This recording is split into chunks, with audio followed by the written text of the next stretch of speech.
there are other English agents as well, but certainly you had the local knowledge. There's no language barrier. I felt we could trust each other, so it was a very straightforward decision.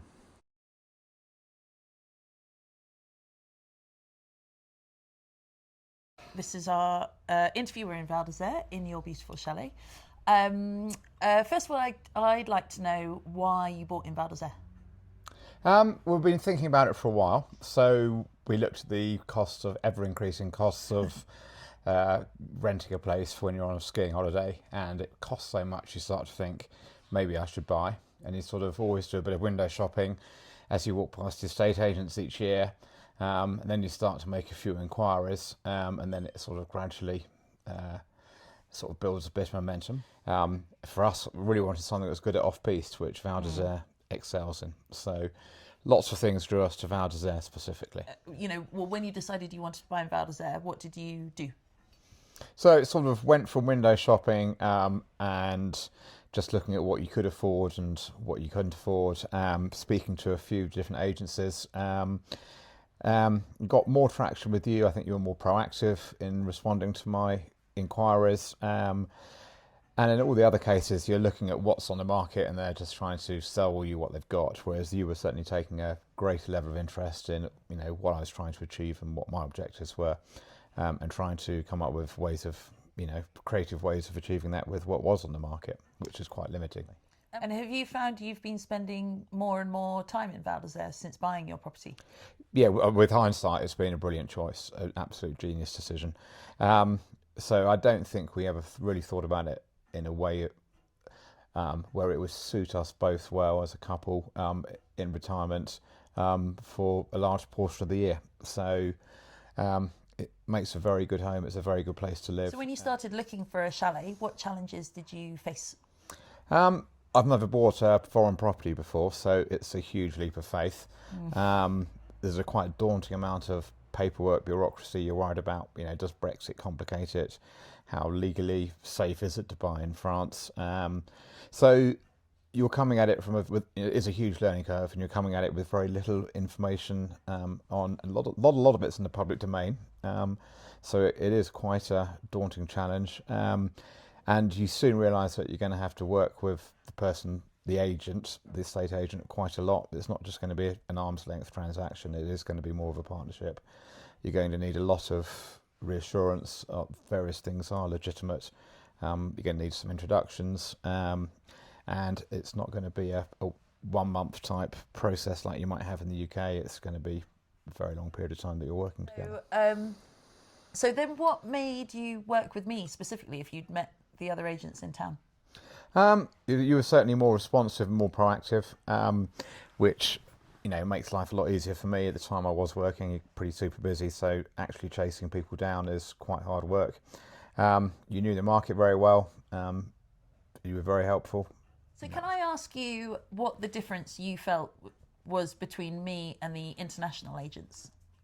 So I've worked with most of the international agents on other UK type properties, so I know how they work. Have good relationships with them. As I said, it takes a while to build up the faith in this kind of transaction. I felt that we could trust each other, felt they're from a similar culture, have similar understanding around how financial transactions should work. There's no language barrier. So there were a lot of things that meant that you were, there are other English agents as well, but certainly you had the local knowledge. There's no language barrier. I felt we could trust each other. So it was a very straightforward decision. So can you describe how things went once we did start working together? Probably initially I was semi-serious about buying a place.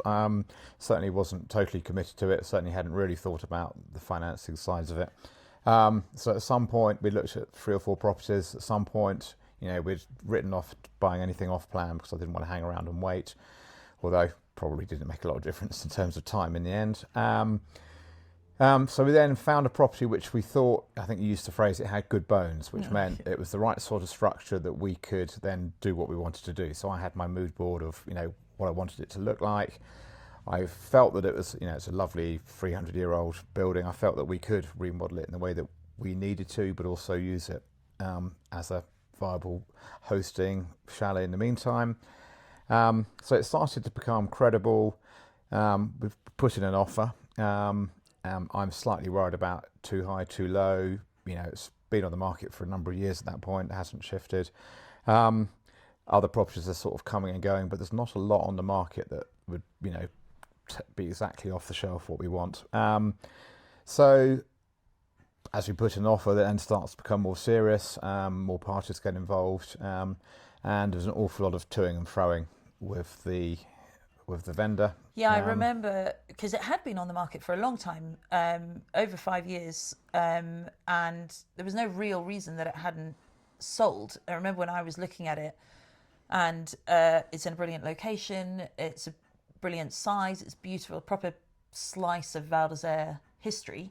And I remember once I could see that you liked it, I think what sometimes the other agents have missed was that it was really important to listen to the seller as much as listening to the buyer.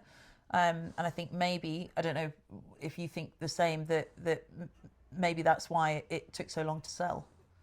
And I think if you're looking for ways in which you made a difference, if we had an agent that was taking a long time to respond to every single communication, the whole process would have fallen apart. Mm-hmm. So you need to be on it, you need to be pushing it through. I need a bit of cajoling. Certainly the other half needs a bit of cajoling. Both parties need to become confident that in the other party that it is a viable transaction. So it's a long process of actually working together and becoming comfortable with the vendor and all the other parties involved to make sure it's not a complete waste of time. So now you know me pretty well, and my agency. Is there anything that I can improve on and do better? Well, there's always something you can do better. But I think when you are sort of coming here more than just for holidays and it becomes a significant part of your life, then you are worried about, what are you missing out on at home? You've got a bit of FOMO, you're a bit worried about getting homesick, and you're just nervous about what the whole community will be like. Is it one big mistake, or is it, and it has been the opposite. It's been an absolute result for us. But certainly there's a group here called Alpine Experience who do open group skiing, which actually was a draw for me because I felt I don't want to have a guide on my own every day and just be traipsing around. I do want to meet other locals. It's the only resort probably in the world. I think there's a little bit at St Anton, but that does open group skiing. I guess meeting people at a similar level is hard. With skiing, you have to have and for me, it's you do it regularly. It's cheap. It keeps you fit. In fact, the Great Britain Ski Club of Great Britain, they have a similar thing for more of an on-piste type experience. I was going to say it's not really off-piste, is it? So Alpine Experience is specialising. So there are all these sorts of groups that enable you to meet people, do what you like doing. Actually, in my case, it's healthy to have some kind of self-discipline to force you out on the mountain 2 or 3 times a week. And I think you've also been very good at introducing people socially. And I think more events that can help people communicate amongst like-minded people in this particular village. Okay, so more like bad thing. The Easter ski that I organised and that you came on. Exactly. So it was chalet owners of Val d'Isere, a morning skiing, coffee. Nice lunch, and sunshine. Getting to connect with a few. Getting to connect with some of your other clients and other locals. Actually, my next question is: would you recommend me to anyone else? But I know the answer to this. Because I already have. Yeah. So I have recommended you, and lots of people want to buy here. It's a very anybody here on holiday is going to ask you about what you've done and why did you do it, how did it go, the whole world round. So I would certainly recommend that they come and speak to you, even if they're not really buying at your price point or the market that you're aiming at. They should certainly come to you just to use you as a sounding board and to get some advice. And to be challenged. So I think you can provide a useful level of challenge to people's sort of way of thinking about buying a place. Thank you so much, Steve, for taking the time this morning to speak to me. You're very welcome. It's a pleasure.